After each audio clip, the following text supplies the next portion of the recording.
Avec la grâce de Dieu, nous allons lire des Actes des Apôtres, chapitre 22,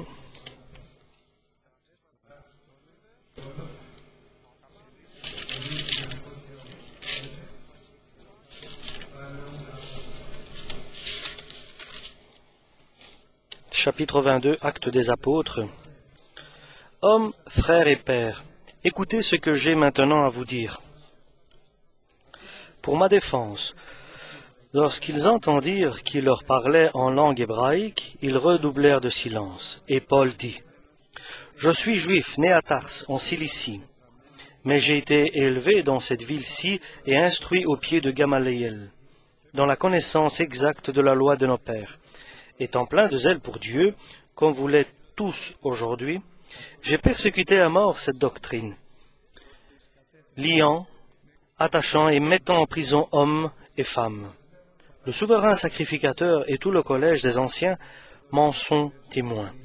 J'ai même reçu d'eux des lettres pour les frères de Damas, où je me rendis afin d'amener liés à Jérusalem ceux qui se trouvaient là et de les faire punir. Comme j'étais en chemin et que j'approchais de Damas, tout à coup, vers midi, une grande lumière venant du ciel resplendit autour de moi. Je tombai par terre et j'entendis une voix qui me disait « Saoul, Saoul, pourquoi me persécutes-tu » Je répondis « Qui es-tu, Seigneur » Et il me dit « Je suis Jésus de Nazareth, que tu persécutes. » Ceux qui étaient avec moi virent bien la lumière, mais ils n'entendirent pas la voix de celui qui me parlait. Alors je dis « Que ferai-je, Seigneur » Et le Seigneur me dit « Lève-toi, va à Damas, et là, on te dira tout ce que tu dois faire. » Comme je ne voyais rien, à cause de l'éclat de cette lumière, ceux qui étaient avec moi me prirent par la main, et j'arrivai à Damas. Or, un nommé Ananias, homme pieux selon la loi, et de qui tous les Juifs demeurant à Damas rendaient un bon témoignage, vint se présenter à moi, et me dit « Saül, mon frère, recouvre la vue. » Au même instant, je recouvrai la vue, et je le regardai. Il dit, « Le Dieu de nos pères t'a destiné à connaître sa volonté, et à voir le juste, et à entendre les paroles de sa bouche, car tu lui serviras de témoin auprès de tous les hommes, des choses que tu as vues et entendues. Et maintenant, ne tarde pas. Lève-toi, sois baptisé, et lavé de tes péchés, en invoquant le nom du Seigneur Jésus. » Le retour à Jérusalem. Comme je priais dans le temple, je fus ravi en extase, et je vis le Seigneur qui me disait, « Hâte-toi et sors promptement de Jérusalem, rapidement, parce que ils ne recevront pas ton témoignage sur moi. » Et je dis, « Seigneur, ils savent eux-mêmes que je faisais mettre en prison et battre de bâtons dans les synagogues ceux qui croyaient en toi. Et que lorsqu'on répandit le sang d'Étienne, ton témoin, j'étais moi-même présent, joignant mon approbation à celle des autres, et gardant les vêtements de ceux qui le faisaient mourir. » Alors il me dit, « Va, je t'enverrai au loin vers les nations. » Ils l'écoutèrent jusqu'à cette parole, mais alors ils élevèrent la voix, disant, « Ôte de la terre un pareil homme, il n'est pas digne de vivre. » Et ils poussaient des cris, jetant leurs vêtements, lançaient de la poussière en l'air. Le tribun commanda de faire entrer Paul dans la forteresse, et de lui donner la question par le fouet, de lui faire parler par le fouet, afin de savoir pour quel motif il criait ainsi contre lui. Lorsqu'on l'eut exposé au fouet, Paul dit au centenier qui était présent, vous est-il permis de battre de bâton un citoyen romain qui n'est même pas condamné? À ces mots, le centenier, l'officier, alla vers le tribun pour l'avertir, disant, que vas-tu faire? Cet homme est romain. Et le tribun, étant venu, dit à Paul, dis-moi, es-tu romain? Oui, répondit-il. Le tribun reprit, c'est avec beaucoup d'argent que j'ai acquis ce droit de citoyenneté. Et toi, dit Paul, et moi, dit Paul, je l'ai par ma naissance. Aussitôt, ceux qui devaient lui donner la question se retirèrent. Donc, ceux qui devaient le battre se retirèrent. Et le tribun, voyant que Paul était romain, fut dans la crainte parce qu'il l'avait fait attacher. Le lendemain, voulant savoir avec certitude. Amen. Jusque-là. Nous sommes entre 58 et 60 après Jésus-Christ, c'est-à-dire 10 ans après, avant que vienne la catastrophe de Jérusalem, la destruction de Jérusalem, avant que le peuple d'Israël soit emmené captif, exilé par Tite le Romain et ses troupes. Et l'apôtre Paul, 10 jours avant la fin de Jérusalem, 10 ans avant la fin de Jérusalem, il est venu à Jérusalem, sachant qu'il va être attrapé, lié, et il va souffrir, mais il ne mourra pas, parce qu'à la suite, il doit se rendre jusqu'à Rome. Il est sorti pour vaincre. Il n'est pas allé pour mourir, mais il est allé avec une totale certitude du Saint-Esprit pour annoncer à ses compatriotes, les Israéliens, maintenant, la parole de Dieu, pour que maintenant cette parole soit pour eux un salut, pour ceux qui vont croire, et pour ceux qui ne vont pas croire, un témoignage. Et la prédication de Paul commençait toujours par sa confession personnelle. Et l'officier romain l'a protégé de la foule. Alors il a trouvé l'occasion, non qu'il était craintif, parce qu'il n'est pas allé pour mourir à Jérusalem, mais il est allé pour leur annoncer l'Évangile. Si, chers frères et sœurs, il n'avait pas cet esprit, l'apôtre Paul, il se serait caché. Mais il ne se basait pas qu'il réussirait d'être confronté à eux par sa force, mais il se basait sur l'aide de Jésus-Christ, laquelle cette aide serait donnée par Jésus, puisque Dieu l'avait lié par son Saint-Esprit et l'a envoyé et lui a expliqué, lui a dit qu'il aura à être confronté à des souffrances et à des douleurs. Et lorsqu'il a trouvé l'occasion, il a fait sa confession, qui n'est rien d'autre que ce message que le Seigneur nous a donné. Lequel? Que avant de connaître Jésus-Christ, avec ses propres forces, avec des ordres, des responsables du peuple d'Israël, avec une grande troupe qui l'accompagnait, comme un Jéroboam, il est allé pour enchaîner, pour attacher les faibles chrétiens de Damas, pour les rapporter à Jérusalem, pour les faire souffrir. Et pour lui, le succès de sa démarche était total. Et pour les chrétiens de Damas, une totale déception. Mais rien ne se fait, un désespoir pour eux, pour les frères de Damas. Mais pour Dieu, lui a donné la possibilité et la force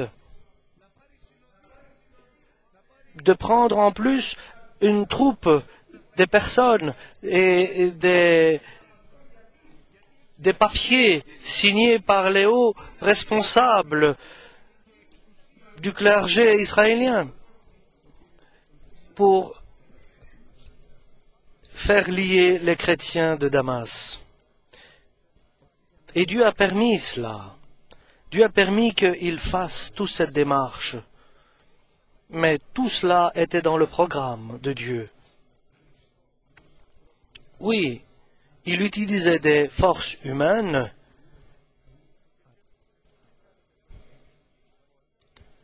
mais il l'a fait par une bonne conscience et avec une volonté personnelle. Et ce que Dieu désire, il était de bonne foi Et Dieu désire qui est le seul qui sonde et qui examine nos cœurs. Il examine et il voit notre bonne foi, notre volonté, nos désirs. Il voit comment nous sommes bien disposés. Si nous sommes bien disposés, et il amène l'homme dans la bénédiction. Et je vais le dire bien clairement, comme me l'a dit le Seigneur. Si ta volonté est bonne, ton désir est bon, et ne prends pas en compte tes fautes, tes erreurs, et si tu as de bonnes dispositions, tu recevras la bénédiction de Dieu. Et même si tu es dans une erreur sur ta voie que tu avances, sur laquelle tu avances, le Seigneur sait très bien, sait libérer ceux qui sont justes de l'épreuve qu'ils doivent traverser. Le Seigneur sait changer les situations pour ceux qui ont de bonnes résolutions, de bonnes décisions, il sait révéler, il sait tout faire. Et avant qu'il soit arrivé à Damas, Paul, il y a eu cet acte de Dieu contre ce Saül qui s'est fait appeler après Paul. Il y a eu une lumière éblouissante qui est tombée sur lui. Et il est tombé de son cheval à cause de cette lumière étincelante, aveuglante. Il était sur son cheval et il n'a pas su, et il est tombé. Et la voix du Christ a été entendue, lequel il pensait qu'il était un trompeur, quelqu'un qui trompait le peuple. Il a entendu cette voix, il a entendu la voix du Saint. Saül, Saül, pourquoi me persécutes-tu? Pourquoi me chasses-tu? Il est très difficile pour toi de donner des coups de pied sur des clous. Et Saül, immédiatement, a changé de direction et de logique et de pensée et de recherche. Qui es-tu, toi, lequel moi je persécute? Moi je persécute les hérétiques, ceux qui trompent les gens. Moi je suis Jésus, dit-il, celui qui est ressuscité. Et le changement total. Et dis-moi, Seigneur, que dois-je faire maintenant? Nous voyons un changement total de Paul, de Saül. Et la question que désire Jésus dans ces situations-là, c'est de lui demander qu'est-ce que nous devons faire. Et Jésus lui dit, va à Damas et attends là-bas. Et il te sera révélé qu'est-ce que tu devras faire. Et il s'est retrouvé abandonné, aveugle, et il priait et il faisait le jeûne pendant 3 jours. Et ces 3 jours, le Seigneur vient et lui parle. Saül, il viendra un de mes disciples, dont le nom c'est Ananias, il viendra prier sur toi. Tes yeux vont tu retrouveras ta vue, tes péchés seront pardonnés, et tu seras rempli du Saint-Esprit. Et maintenant, Saül a une espérance que la parole de Dieu en lui est la vérité. Et cela, est-ce que tu le crois aujourd'hui, que la parole de Dieu est la vérité en toi aujourd'hui? Pas pour les autres. Pour les autres, peut-être que Dieu t'a oublié. Non. Peut-être tu es très oublié. Autant sera la présence de toi en toi, glorieuse sa présence sera en toi, si tu dis, que dois-je accomplir, que dois-je faire, Dieu, avec une volonté et être bien disposé à faire la volonté de Dieu. Et en vérité, le 3e jour, la porte s'ouvrit et quelqu'un entra, Ananias, le disciple, lequel lequel l'apôtre Paul nous certifie qu'il était juste et pieux sous la loi, et il avait un bon témoignage des habitants de Damas. Et lorsqu'il est arrivé vers Saül, il lui a dit, « Mon frère Saül », c'était un par desquels il allait peut-être chasser et attraper pour l'emprisonner. Donc, qu'est-ce qui s'est passé? Saül, qui s'est fait appeler après Paul, Dieu de nos pères a décidé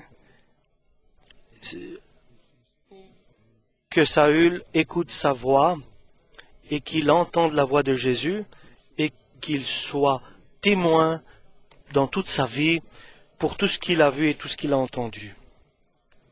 Et l'apôtre Paul, il était là en genoux devant Anania, simple, abaissé.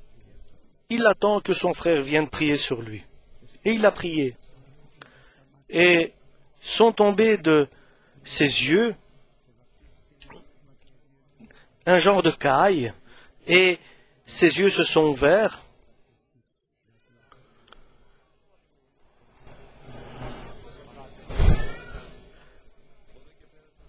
À partir de là, il fait une nouvelle vie, une nouvelle logique, et commence pour l'apôtre Paul. Il se trouve en Arabie pour 3 ans. Pourquoi il est allé là-bas? Pas seulement il est guidé, mais il est guidé par le Saint-Esprit. Et là, 3 ans, Jésus lui-même, dans sa prière, il lui a enseigné l'Évangile et il lui a enseigné. Et il est allé à Jérusalem. Et là, sachant très bien l'Évangile du Christ, et il est merveilleux que l'Évangile, dans la première Église apostolique, est devenu. Parce que si tu ne sais pas l'Évangile, tu ne peux pas annoncer la volonté de Dieu avec une grande présence. Il commence à annoncer à Jérusalem. Et le Seigneur vient vers lui et lui dit, pars. Pars d'ici parce qu'ils vont t'attraper. Et il exprime son avis, mais Seigneur, tu ne sais pas les choses. Ici, tout le monde me connaît, que j'étais quelqu'un qui chassait les chrétiens. Tout le monde écoutera ma parole et ma prédication. Et le Seigneur lui dit, pars de cette ville, parce que moi, je vais t'envoyer vers des nations lointaines. Et en vérité, il était en danger, là où il était, et il est parti à Tarse. Et là commence le chemin de l'apôtre Paul, lequel est un chemin d'éducation et d'augmentation de connaissances. Au début, les disciples écoutaient que celui qui avant chassait les chrétiens, maintenant enseigne ces choses. Et la première chose, il a été initié par Jésus et éduqué par Jésus, il est devenu évangéliste. Rien d'autre. L'évangile que Jésus lui avait enseigné, lui, il le confessait et il le prêchait, là où le Seigneur le guidait. Et le Seigneur n'avait pas prévu l'apôtre Paul pour qu'il soit prêcheur. Et là où il était à Tarse, Barnabas lui dit, viens, nous allons à Antioche parce que le Seigneur, là, œuvre et il m'a demandé de venir pour que nous ayons ensemble. Et cette invitation n'est pas de Barnabas, mais de Dieu. Et là, nous le voyons pour 1 an. L'apôtre Paul, nous le voyons grandi dans ce qui est spirituel, Et parmi des maîtres de la loi, nous le voyons là donc, maître, celui qui était prédicateur.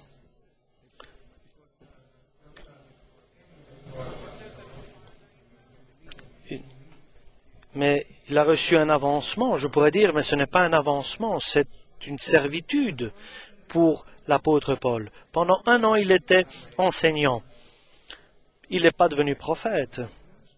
Et après 1 an, l'Esprit Saint, s'adressant à toute l'Église, l'appelle l'apôtre.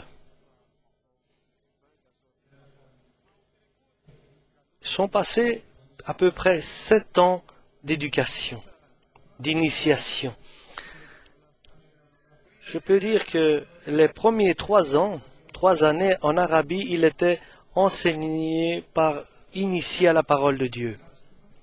Pour un moment, il était évangéliste et prédicateur, et puis il a été enseignant. Et l'Esprit Saint a dit, séparez-les pour moi, pour l'œuvre, Barnabas et Paul, pour l'œuvre que j'ai choisie pour eux.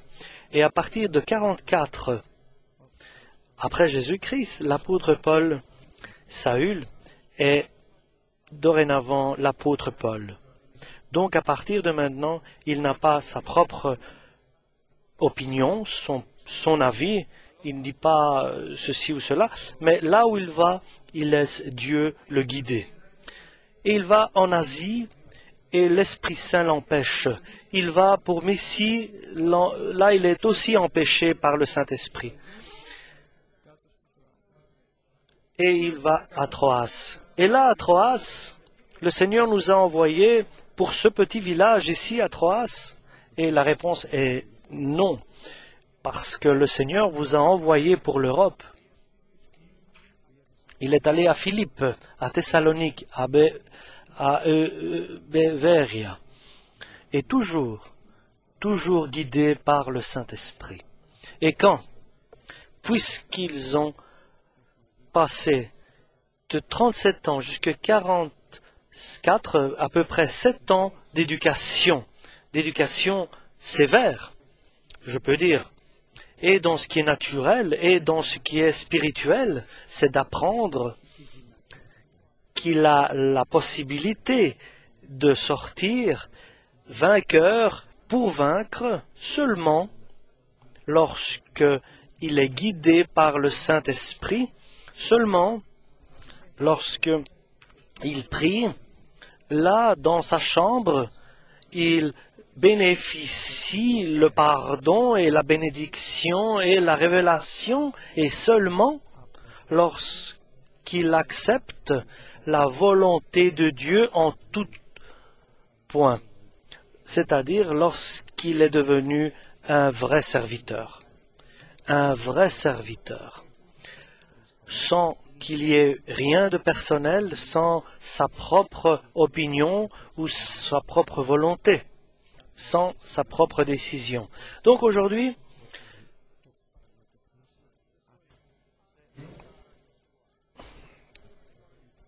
mais une sœur a dit, je suis totalement désespéré en toi, et fasse que nous soyons tes serviteurs. Et nous sommes totalement dépendants de toi, Seigneur. Et cette requête, si nous le disions, et nous le disons encore, la réponse de Dieu est dur. Ce que tu me demandes là serait la réponse de Dieu. Et comme lorsque Élisée a dit au prophète Élie, je voudrais que tu me donnes le double de ton esprit, le double de l'esprit. Et Élie, le prophète, lui a dit, tu as demandé quelque chose de très dur, mais viendra le Seigneur me prendre. Si tu le vois, tu auras ta requête. Tu recevras le double d'esprit que j'avais. Et le Seigneur nous dit la même chose. il y a des choses difficiles que nous demandons. Si nous voyons Dieu dans notre chambre, tu recevras alors. Et pour voir Dieu, tu as besoin d'un bon exercice. Et cela, rien ne se fait immédiatement, comme cela, pour un claquage de doigts. On ne devient pas apôtre de Dieu comme cela. Mais la sanctification et les missions et l'expérience est quelque chose qui dure dans le temps et le résultat de la bienveillance de Dieu et de l'initiation du Christ, avec une condition, à une condition que Dieu, nous devons tous le savoir, est et devient rétributaire à ceux qui le cherchent. Il répond donc à celui qui demande. Seulement si tu demandes, et tu demandes Dieu dans ta vie, par sa parole, bien sûr, et par les forces du Saint-Esprit, c'est-à-dire dans la lecture de la Bible et dans la chambre, l'étude de l'Évangile et dans les prières, et alors, et tu sauveras toi-même et tous ceux qui t'écouteront. Pas toi, bien sûr, tu ne les sauveras pas toi, ni le Christ, mais la grâce de Dieu qui demeure en toi. Amen. Que Dieu soit loué. Alléluia.